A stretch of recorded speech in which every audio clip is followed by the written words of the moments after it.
핵잠 비밀이 새어나갔다. 세상은 충격에 빠졌고 동맹국들까지 의심했다. 하지만 그건 우리가 흘린 신호였다. 누군가는 유출이라 불렀지만 우린 작전이라 불렀다. 세상은 위기를 봤지만 우린 계산된 타이밍을 봤다. 이건 통제 불능이 아니라 통제의 완성이다. 한국은 침묵했다. 대신 결과로 말할 준비를 했다. 그리고 지금 세상이 그 답을 보고 있다. 저는 이도현입니다. 올해 나이는 45살입니다. 그날 아침은 평범했습니다. 청와대 외교안보 수석실 제 책상 위에는 서류들이 정리되어 있었고 컴퓨터 화면에는 일정표가 떠 있었어요. 오전 9시 거제 조선소 핵추진체 연구시설 정례 보고가 예정되어 있었죠. 저는 커피를 한 모금 마시고 노트북을 열었습니다. 화상 회의가 연결되었습니다. 화면 속에는 박정우 단장이 보였어요. 51살의 그는 국방과학연구소 핵추진 연구단을 이끌고 있었습니다. 그의 뒤로 연구실 내부가 보였죠. 하얀 벽, 깨끗하게 정돈된 장비들, 조용한 분위기였습니다. 오늘 수치 확인 부탁드립니다. 제가 말했습니다. 박 단장은 고개를 끄덕이며 화면을 공유했어요.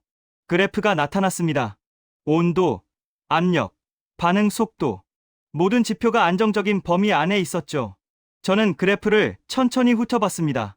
이 정도면 거의 완성 단계입니다. 박 단장이 말했습니다. 저는 즉시 대답하지 않았어요. 그래프를 조금 더 살펴봤죠. 수치는 확실히 좋았습니다. 지난 3년간의 연구 끝에 우리는 독자 핵추진 시스템의 마지막 검증 단계에 와 있었어요. 조용히 끝내야 합니다. 제가 말했습니다.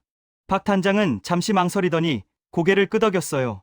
그는 제 뜻을 이해했습니다.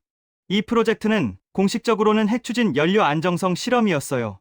하지만 실상은 한국이 세계 5번째 독자 핵추진 기술 보유국이 되는 과정이었죠. 조용히 아무도 주목하지 않는 사이에 완성되어야 했습니다.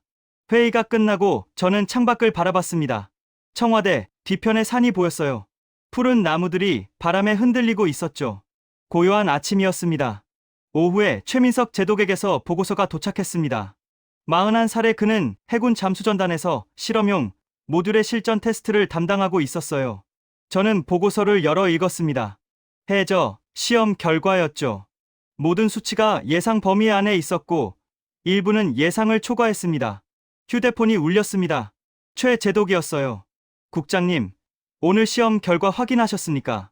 네, 방금 봤습니다. 모든 수치 안정적입니다. 예상보다 효율이 높습니다. 저는 보고서의 그래프를 다시 봤어요. 효율 곡선이 목표치를 웃돌고 있었습니다. 좋습니다.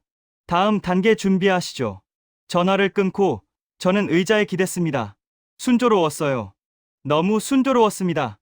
지난 3년간 우리는 미국식 데이터 모델 대신 독자 알고리즘을 개발했고 그것이 작동하고 있었죠. 이제 남은 건 세상이 알아차리기 전에 모든 걸 끝내는 것뿐이었습니다. 저녁 회의가 있었습니다. 청와대 상황실에서였어요. 참석자는 많지 않았습니다. 수석과 몇몇 핵심 인사들 뿐이었죠. 저는 프로젝트 진행 상황을 보고했습니다. 화면에 그래프를 띄우고 수치들을 설명했어요. 회의실은 조용했습니다. 모두가 화면을 응시하고 있었어요. 그래프의 상승선이 천천히 올라가는 모습이 보였습니다. 아무도 말하지 않았죠. 질문도 없었고 이견도 없었습니다. 그저 침묵 속에서 그래프만이 움직이고 있었어요. 회의가 끝나고 복도를 걸으며 저는 생각했습니다. 이 침묵이 좋았어요. 떠들썩한 관심보다 조용한 진행이 필요했습니다. 우리는 조용히 역사를 쓰고 있었죠. 다음 날 아침, 평소보다 일찍 출근했습니다. 책상에 앉아 이메일을 확인하는데 장윤아 기자의 이름이 보였어요. 그녀는 37살의 국제안보 전문기자였습니다. 저와는 몇 차례 인터뷰를 통해 안면이 있었죠. 이메일을 열었습니다. 간단한 내용이었어요. 최근 일본 외신에서 흥미로운 기사를 봤다는 것. 혹시 관련 정보가 있는지 물어보는 것. 저는 이메일을 닫았습니다. 대답하지 않기로 했어요. 하지만 궁금했습니다. 저는 일본 외신 사이트를 검색했어요.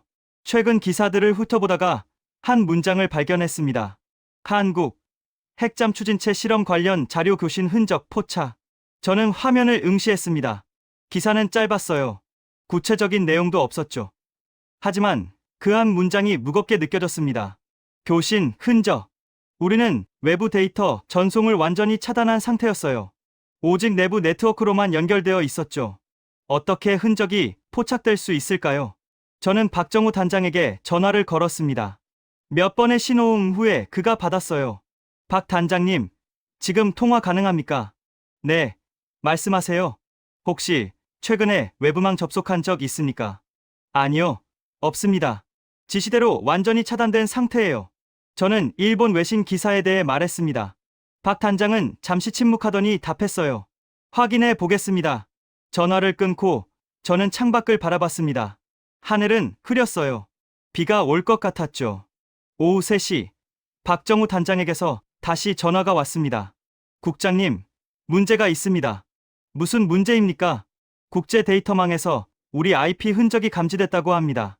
보안팀이 로그를 분석했는데 일주일 전 새벽에 짧은 접속 기록이 있었어요. 저는 책상 위에 서류를 덮었습니다. 어디로 접속했습니까?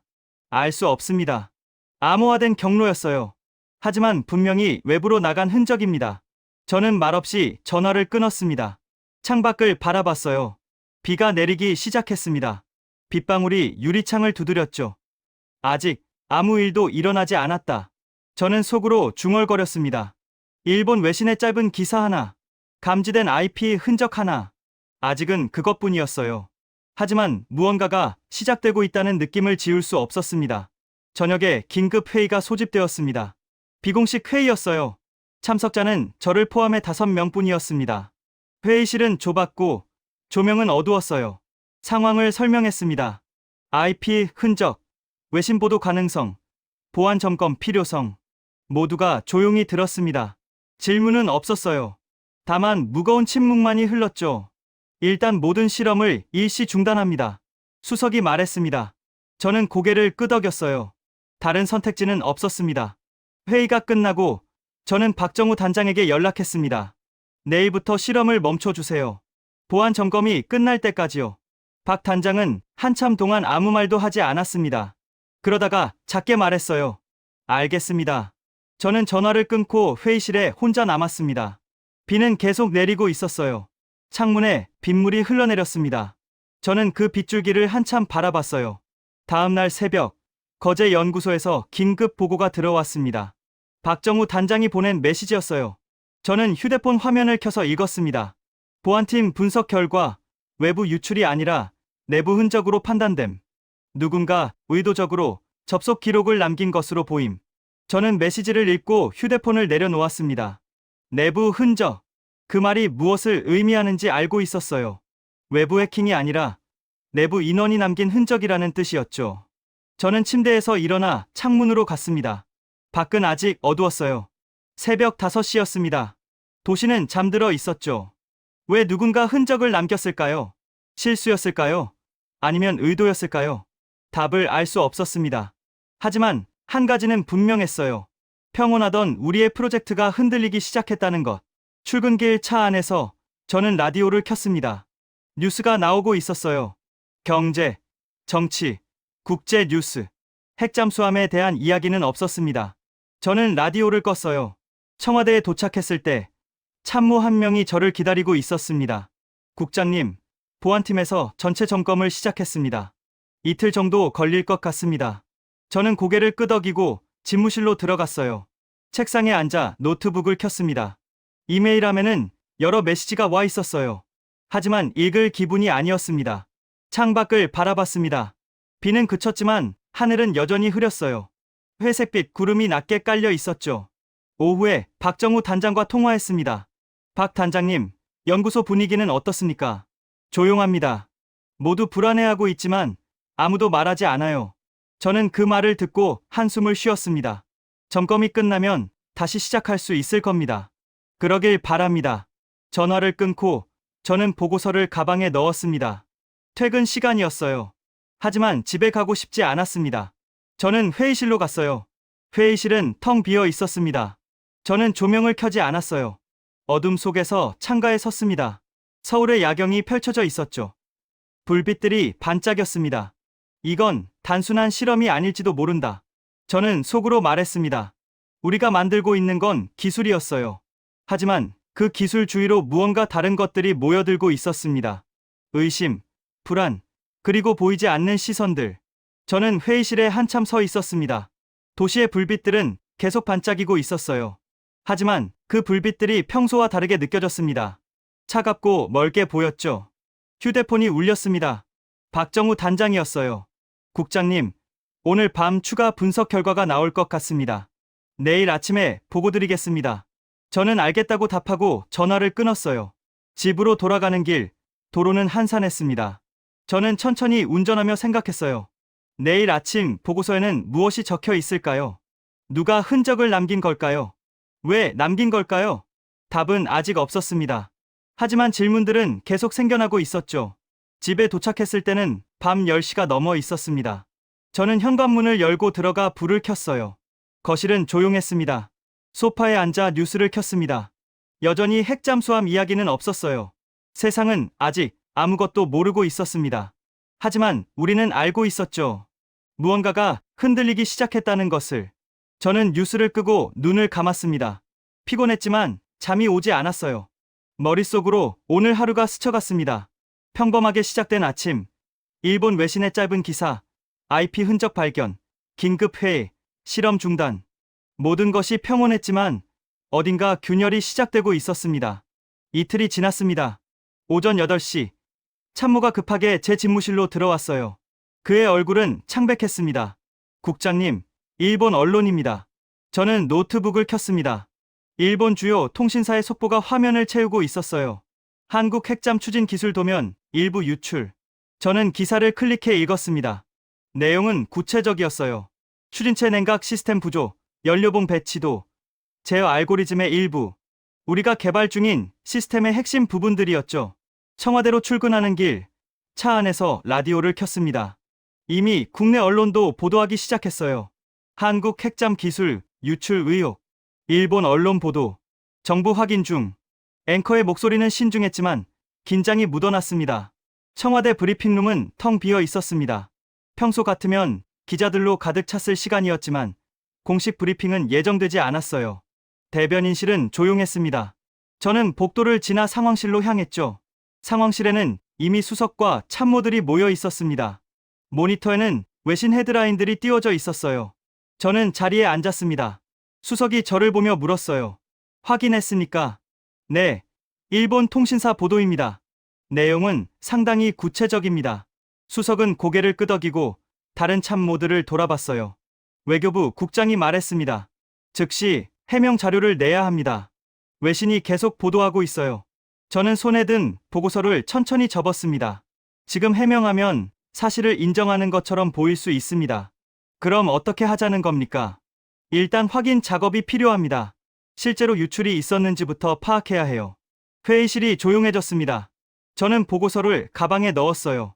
오전 10시, 박정우 단장에게 전화를 걸었습니다. 박 단장님, 일본 보도 내용 확인하셨죠? 네. 지금 서버 로그를 전수조사하고 있습니다.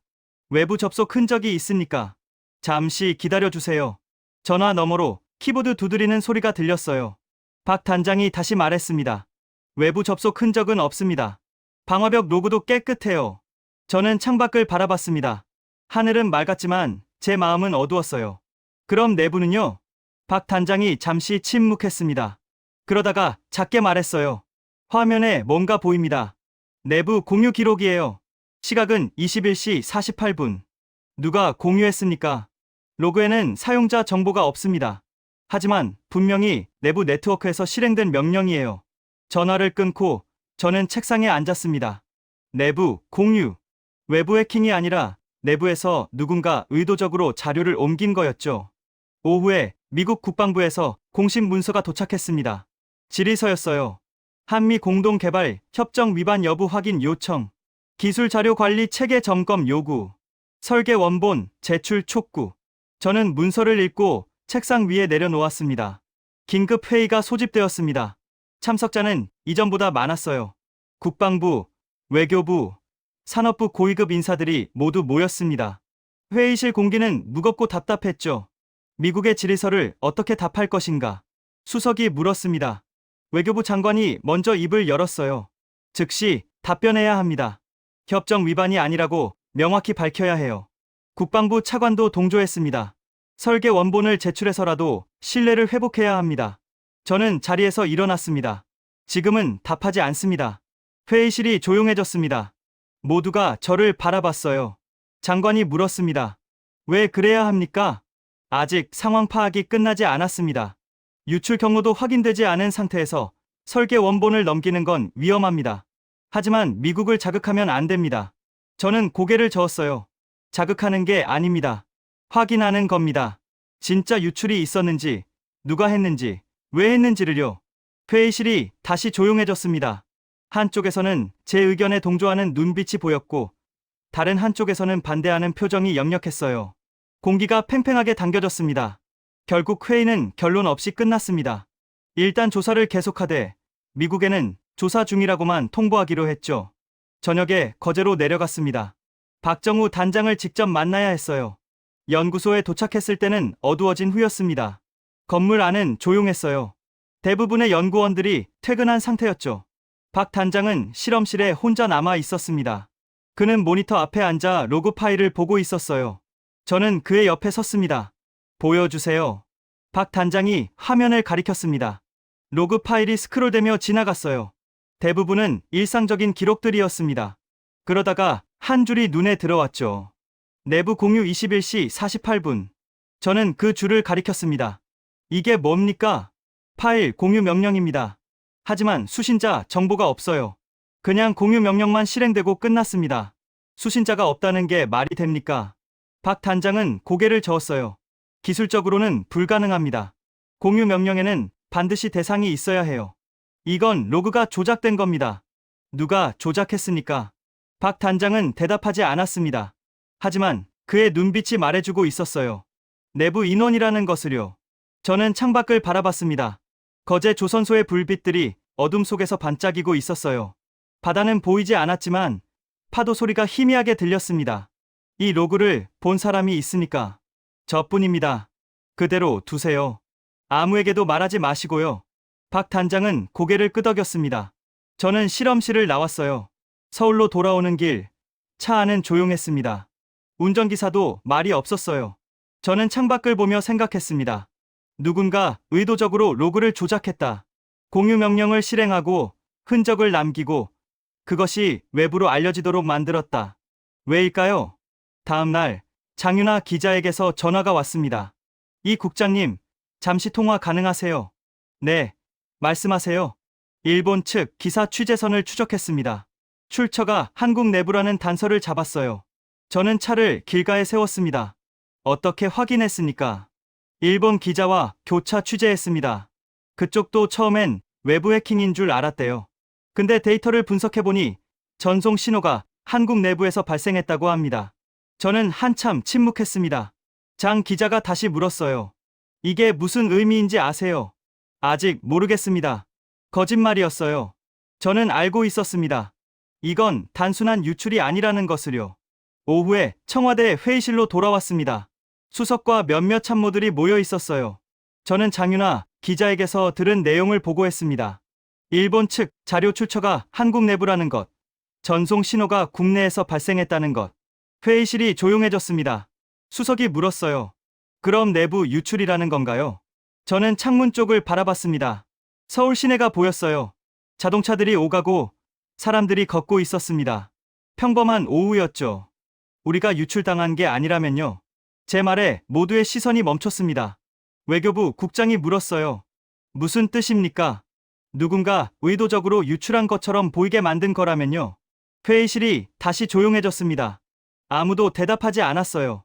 하지만 모두가 그 가능성을 생각하고 있었습니다. 회의는 끝났지만 결론은 없었습니다. 조사를 계속하고 신중하게 대응한다. 그뿐이었죠. 밤이 되었습니다. 거제 연구소에서는 불이 하나둘 꺼지고 있었어요. 박정우 단장은 마지막까지 남아 있었습니다.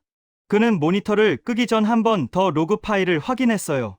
그리고 작게 중얼거렸습니다. 진짜 비밀은 아직 드러나지 않았다. 청와대 제 집무실에서 저는 창가에 서 있었습니다. 서울의 야경이 펼쳐져 있었어요.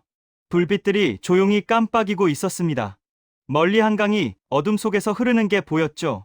이건 누가 세게 한 게 아니다. 저는 속으로 말했습니다. 누군가 그렇게 하도록 만든 것이다.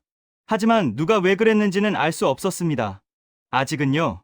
저는 조명을 끄고 집무실을 나왔습니다. 복도는 어두웠어요. 비상구 표시 등의 녹색 불빛만이 희미하게 길을 밝히고 있었습니다. 엘리베이터를 타고 내려왔습니다. 로비에는 경비원 한 명만 있었어요. 저는 밖으로 나갔습니다. 밤 공기가 차가웠습니다.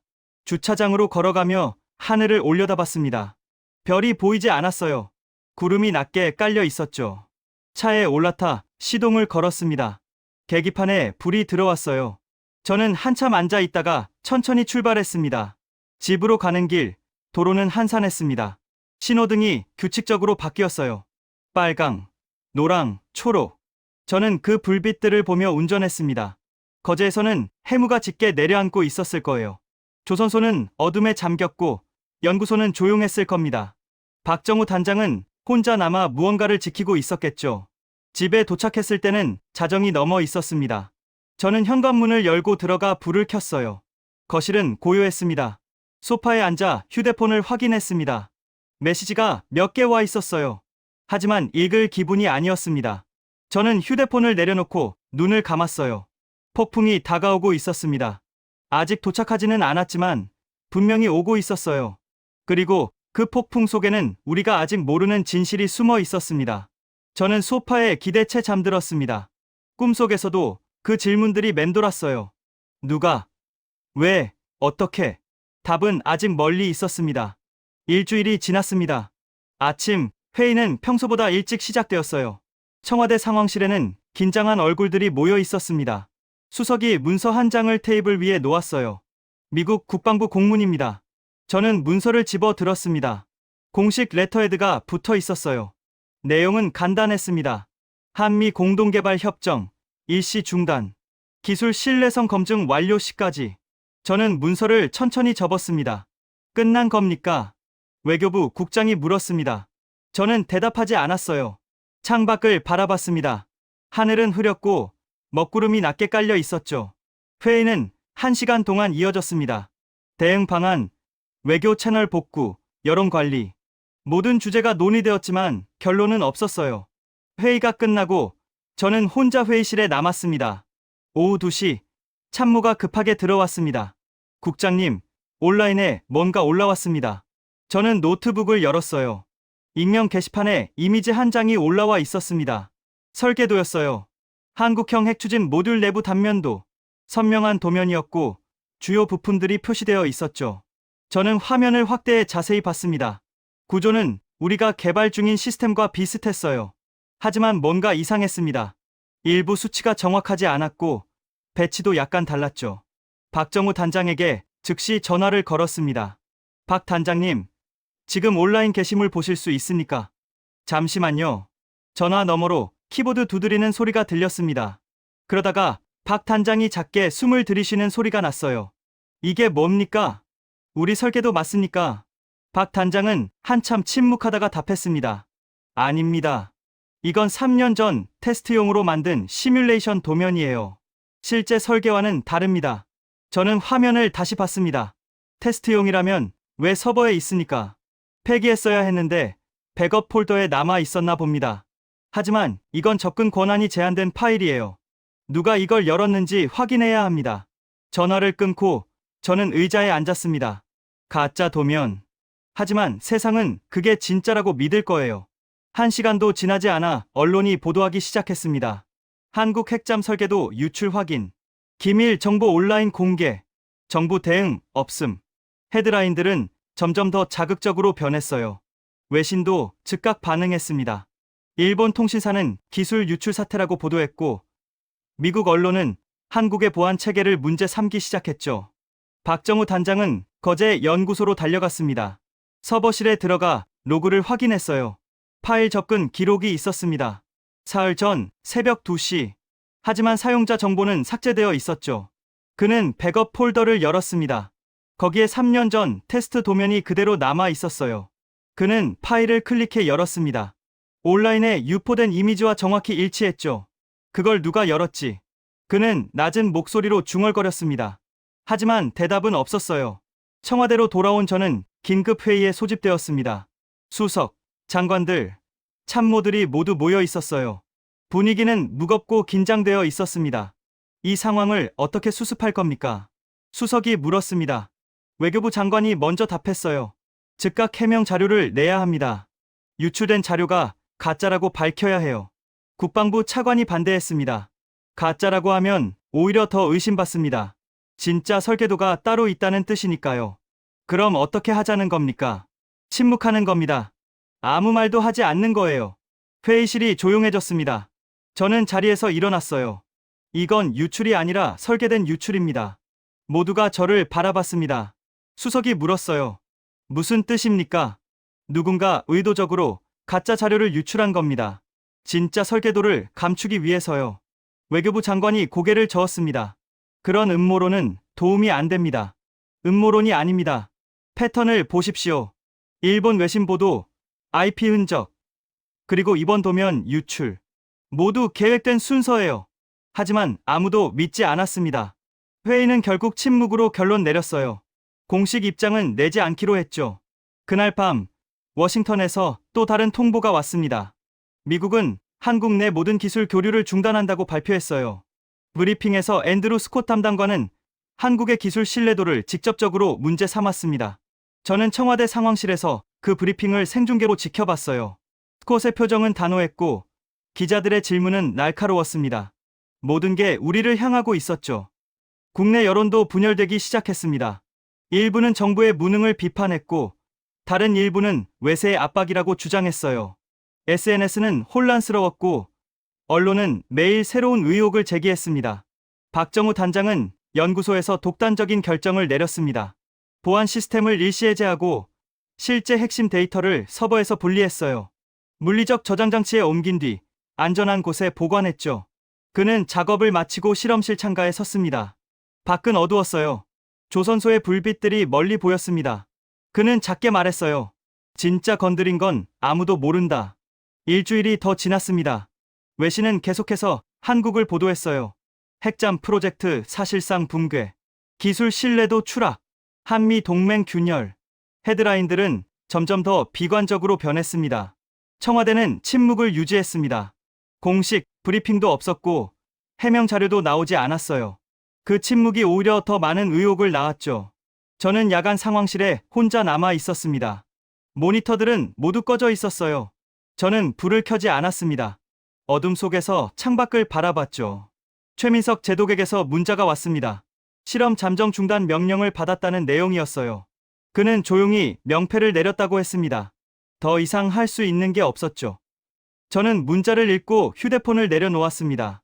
책상 위에는 서류들이 쌓여 있었어요. 미국의 통보문, 외신 기사 출력물, 내부 보고서. 모든 게 우리의 실패를 말하고 있었습니다. 하지만 저는 알고 있었어요. 이건 실패가 아니라는 것을요. 누군가 의도한 시나리오였습니다. 진짜 기술을 지키기 위해 가짜 위기를 만든 거였죠. 문제는 그걸 증명할 수 없다는 거였습니다. 아무도 믿지 않았으니까요. 자정이 넘어 거제로 전화를 걸었습니다. 박정우 단장이 받았어요. 아직 연구소에 계십니까? 네. 정리할 게 있어서요. 혼자십니까? 네. 저뿐입니다. 저는 잠시 침묵하다가 물었습니다. 단장님은 처음부터 알고 계셨습니까? 박 단장도 침묵했습니다. 그러다가 작게 답했어요. 의심은 했습니다. 하지만 확신은 없었어요. 지금은요. 지금은 확신합니다. 이건 누군가 만든 연극이에요. 누가 만들었습니까? 박 단장은 대답하지 않았습니다. 저도 더 묻지 않았어요. 우리는 둘 다 알고 있었지만 말할 수 없었죠. 전화를 끊고 저는 상황실을 나왔습니다. 복도는 텅 비어 있었어요. 비상구 표시 등의 녹색 불빛만이 어둠을 밝히고 있었습니다. 주차장으로 내려와 차에 올랐습니다. 시동을 걸었지만 출발하지 않았어요. 그냥 앉아서 앞을 바라봤습니다. 거제 연구소에서 박정우 단장은 불 꺼진 실험실 창가에 서 있었습니다. 밖은 깊은 어둠이었어요. 조선소의 불빛들이 대부분 꺼져 있었죠. 하지만 멀리, 아주 멀리 한 불빛이 보였습니다. 작고 희미했지만 분명히 켜져 있었어요. 그는 그 불빛을 한참 바라봤습니다. 준비는 이미 끝나 있었다. 그가 속으로 말했습니다. 세상은 우리가 끝났다고 생각하고 있었어요. 하지만 진짜는 아직 시작도 하지 않았습니다. 저는 차를 몰고 집으로 향했습니다. 도로는 한산했어요. 가로등 불빛이 규칙적으로 지나갔습니다. 집에 도착했을 때는 새벽 2시였습니다. 저는 현관문을 열고 들어가 불을 켰어요. 거실은 고요했습니다. 소파에 앉아 창밖을 바라봤습니다. 도시는 잠들어 있었어요. 하지만 어딘가에서는 불빛이 켜져 있을 거예요. 작고 희미하지만 꺼지지 않은 불빛. 저는 눈을 감았습니다. 피곤했지만 마음은 무겁지 않았어요. 모든 게 끝난 것처럼 보였지만 사실은 그렇지 않았습니다. 거제 앞바다의 어둠 속에서 그 불빛은 꺼지지 않았습니다. 한 달이 지났습니다. 청와대 회의실은 그동안 한 번도 불이 켜지지 않았어요. 저는 그곳을 피했습니다. 들어갈 이유가 없었으니까요. 하지만 그날 아침 저는 회의실 문을 열었습니다. 창문으로 햇빛이 들어왔어요. 먼지가 공중에 떠 있었습니다. 저는 책상에 앉았습니다. 책상 위에는 문서 한 장이 놓여 있었어요. 누가 놓고 간 건지 알 수 없었습니다. 하지만 내용은 명확했죠. 독자 핵추진 실험, 비공식 승인. 저는 펜을 꺼냈습니다. 잠시 망설였어요. 이 서명은 공식 기록에 남지 않을 겁니다. 하지만 역사에는 남을 거예요. 저는 펜을 종이에 댔습니다. 서명했습니다. 서명을 마치고 펜을 내려놓았습니다.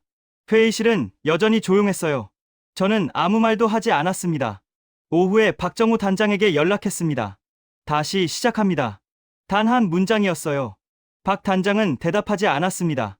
전화만 끊어졌죠. 하지만 저는 알고 있었습니다. 그가 이해했다는 것을요. 다음 날 거제 연구소에 불이 켜졌습니다. 한 달 만이었어요. 박정우 단장은 실험동 문을 열고 들어갔습니다. 어둠 속에서 형광등을 켰어요. 깜박이던 불빛이 안정되었습니다. 먼지가 쌓인 제어 패널 앞에 섰습니다. 그는 천천히 먼지를 털어냈어요. 스위치를 올렸습니다. 계기판에 불빛이 들어왔죠. 숫자들이 나타나기 시작했습니다. 그는 키보드 앞에 앉았습니다. 코드를 입력했어요. 화면에 데이터가 펼쳐졌습니다. 숨겨뒀던 실제 설계도였죠. 가짜가 아닌 진짜였습니다. 실험체 기동, 이상 없음. 모니터에 메시지가 떴습니다. 그는 다음 단계로 넘어갔어요. 시뮬레이션을 실행했습니다. 결과는 안정적이었죠. 최민석 제독은 해군기지에서 메시지를 받았습니다. 암호화된 짧은 문장이었어요. 실험 개시 시각 02시. 그는 시계를 봤습니다. 자정까지 6시간 남았죠. 그는 작전실로 갔습니다. 참모 몇 명만 남아 있었어요. 그들에게 준비 명령을 내렸습니다. 공식 기록은 남기지 말라고 했죠. 저녁이 되었습니다. 저는 청와대 상황실에 혼자 남았어요. 모니터를 켰습니다. 거제 연구소와 연결되었습니다. 화면 속에 박정우 단장이 보였어요. 그의 뒤로 준비된 장비들이 보였습니다. 준비 완료됐습니까? 제가 물었습니다. 박 단장은 고개를 끄덕였어요. 모든 수치 정상입니다. 저는 시계를 봤습니다. 밤 11시였어요. 1시간 남았습니다. 자정이 지났습니다. 거제 앞바다는 고요했어요. 칠흑 같은 어둠이었습니다. 바람도 없었죠. 실험용 잠수함이 부두를 떠났습니다. 조명도 없이 천천히 나아갔어요. 시험 해역까지는 30분이 걸렸습니다. 새벽 2시, 잠수함이 정해진 위치에 도착했습니다. 최민석 제독이 명령을 내렸어요. 잠수 준비. 승조원들이 움직였습니다. 밸러스트 탱크에 물이 채워졌죠.